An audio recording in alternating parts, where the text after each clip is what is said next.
Hello. For today's vlog, I thought we could talk about a little holy day confusion. Holy days of obligation is something most of us are probably used to these days when we're supposed to go to church. Yet there can be lots of confusion as to when they are and how does it all work. So I thought I would explain in some detail then holy days of obligation. So first of all, do you happen to know what a holy day of obligation is and how many there are? Well, what is it? It's actually, in a sense, just like a Sunday. It's a very special day that the church has placed so much importance that it asks and wants everybody to come. Not only everybody to come to Mass, but that it would be such a day just like a Sunday where everybody would rest from work and just relax and praise God for His glory in what we celebrate that day. So when you think of a holy day of obligation, you can think of a Sunday during the middle of the week. That's the nature of how we are to treat holy days of obligation. So how many are there? There's actually 6. I bet it would be really hard for you to name them all. You could pause this and try. But I'll tell you. At the beginning of the year, January 1st, we celebrate not New Year's Day, although of course it is New Year's Day as well, but it's a very special feast. It's the feast of Mary, Mother of God. It comes 8 days after Christmas, so it's like an octave, like the final day of the great celebration of Christmas, to celebrate that Mary is the Mother of God. That's the first holy day of obligation that we celebrate. The second, the next one to come up would be the Ascension, right? When Jesus ascended into heaven. That comes 40 days after Easter. So Jesus ascends into heaven, and it's on Thursday that this takes place.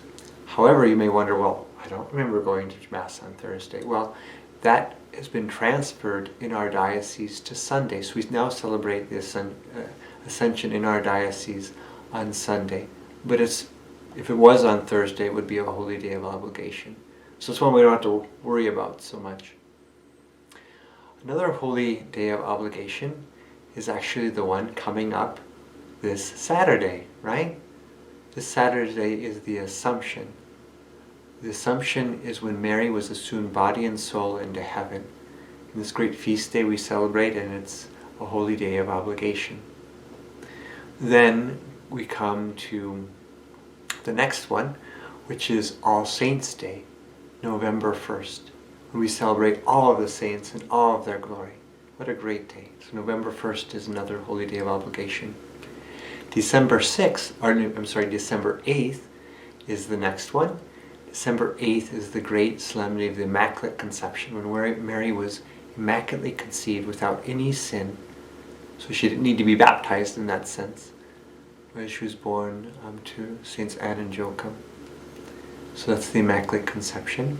And then the last one, we probably just never think of it, but it's Christmas, because we all go anyway to Mass. But Christmas, December 25th, would also be a holy day of obligation. So let's get to the confusing part. Sometimes these holy days of obligation are not holy days of obligation. They're always holy days, but sometimes they're not obligatory. We don't have to treat them like a Sunday, meaning we don't have to refrain from unnecessary work, we don't have to go to Mass. That would happen to be when they fall on a Saturday or a Monday. Evidently, it's maybe too burdensome maybe for people to go to Mass twice, or however it's been determined, but when it falls on a Saturday or a Monday, it's not a holy day of obligation.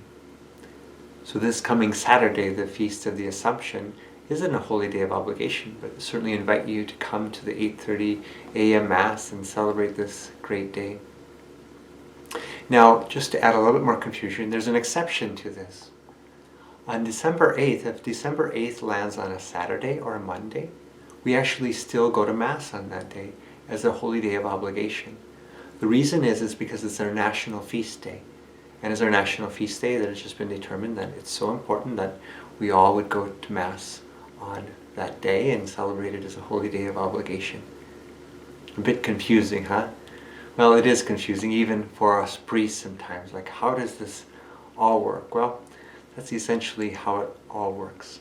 So, hope you learned a little bit more about holy days of obligation and these great days that we celebrate just as Sundays that fall throughout the year. God bless you, and may this Saturday you have a great feast day of the Assumption of Mary, even though it's not a holy day of obligation this year. God bless you.